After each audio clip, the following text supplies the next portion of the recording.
Alright, blessed day everyone! Ngayon naman ay i-discuss natin yung special features ng DCP-T820DW.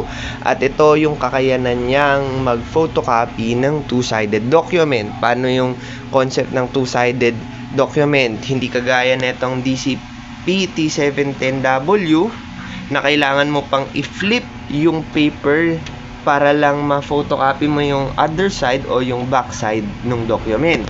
Hindi siya kagaya ng 2-in-1 ID.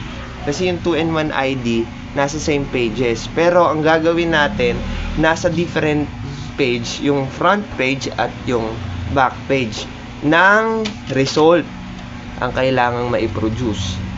Okay? So, dito kaya niya na yung gawin.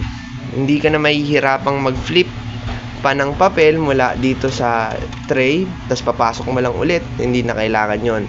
Automatic yan nang kukunin yan, tapos i-produce yung result na kailangan mo.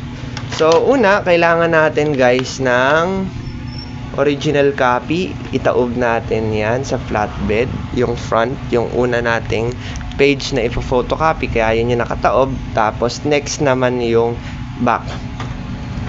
Ano lang, make sure na naglagay tayo ng alalay dito kasi mahihirapan siyang mag-feed ulit pa atras. So, kailangan may nakaalalay para hindi siya magpe-paper jam.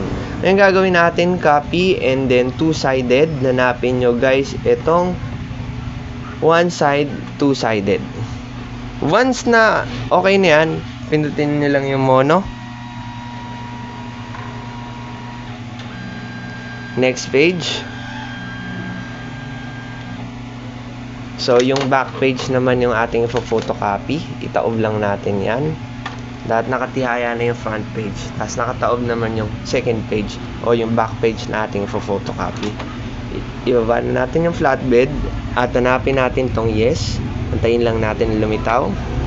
Click nyo lang yan. Hantayin nyo na mag-photocopy. Tapos, ganito na yung magiging result.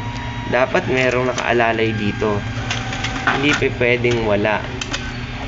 Kasi magkakaroon ng problema yan. Mahirapan siyang kunin yan. Alright.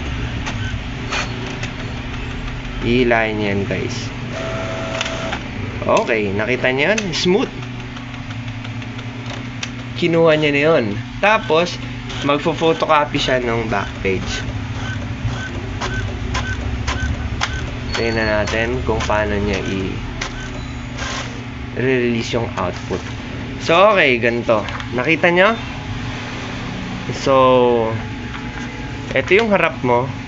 Ito naman yung likod niya. Hindi niya na tinanggal, kagaya nung kanina. Ay, hindi. Yung other video. Pero, automatic niya nang finid pa atras. Tapos, print yung backside. So, ganun lang ka-simple gamitin itong two-sided photocopying features ng T820. So, para sure guys, para hindi siya magpe-paper jam kasi prone to paper jam to eh.